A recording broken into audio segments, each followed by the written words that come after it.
Eh, motif kami yang lain adalah membangun pengetahuan perkotaan itu melalui orang kebanyakan, yang kita sebut sekarang crowdsourcing gitu ya. Bahwa setiap orang sebetulnya punya pengetahuan. Saya tiap hari melakukan itu melalui Twitter, dan sebetulnya saya heran kok orang tanya saya kerjanya tiap hari nanya orang gitu. Apakah Anda tahu tentang ini, apakah Anda, termasuk saya tanya tadi, apakah Anda tahu bahwa Kementerian Dalam Negeri sedang menyusun RUU perkotaan? Tentu saya sebagian besar bilang tidak tahu.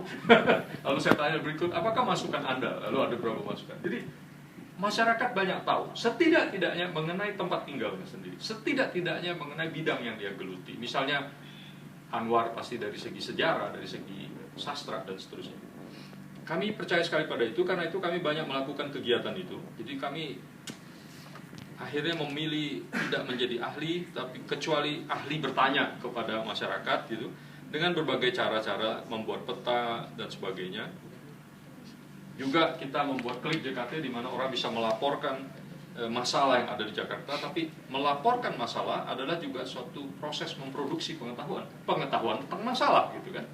Tapi juga dengan membaca ini orang bisa juga mencari solusi secara bersama-sama.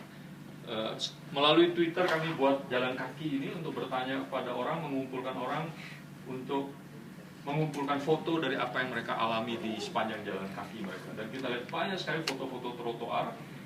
Kalau proses ini dilakukan dengan sungguh-sungguh oleh sebuah kota, dengan cepat sebetulnya seorang camat, seorang lurah, seorang gubernur akan tahu di mana ada masalah trotoar di kotanya gitu.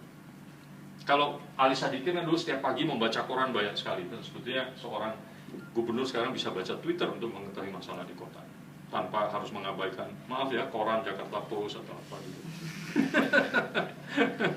Tetapi intinya itu, bahwa sekarang yang memproduksi informasi itu bukan hanya pers, bukan hanya media, tapi warga juga.